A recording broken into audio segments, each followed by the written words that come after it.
आप समझते हैं कि ये बहुत बड़ा झटका है भारत के लिए, भारतीय रियासत के लिए, कि पिछले 10 सालों में वो दुनिया से कहती रही कि जी हम अमन लाकर लाएंगे यहाँ पर, अपनी बेशक हम ताकत भी यूज करें, सारा कुछ यूज करें, लेकिन हम अमन लाएंगे। तो आप समझते हैं कि भारत जो है वो मुकम्मल तौर पर नाकाम हुआ।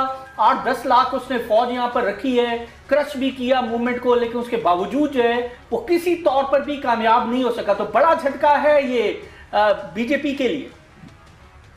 देखिए, मैं समझता हूँ कि भारत का बहुत बड़ा झटका है। मोदी साहब जिस जोम के साथ आए थे कि कांग्रेस एक कमजोर हुकूमत है और हम एक मजबूत पार्टी हैं और मजबूत पॉलिसीज लेकर आएंगे और जिसके नतीजे में भारत भी मजबूत होगा, और कश्मीर को भी वो समझते थे कि यहाँ पे वो लोगों को आराम करने में काम हो जाएंगे।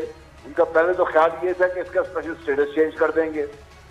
फिर उन्होंने कोशिश की कि वहाँ पे ये जो ब्राह्मणों के जो छोड़ के चले गए थे, जब मूवमेंट शुरू हुई है कश्मीर की, तो उनकी शक्ल में बहुत सारे आरएसएस के कमांडों को ला के आबाद करेंगे, जिनके जरिए कश्मीर की मूवमेंट को अंदर से नुकसान पहुंचाया जाएगा।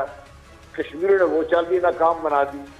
तो अब भारत के पास सिवाय इसके कि वो कश्मीरियों की जो उनकी मर्जी है उसके मुताबिक फैसले कर रहे थे, उसके बाद भारत के पास चारा नहीं है अभी।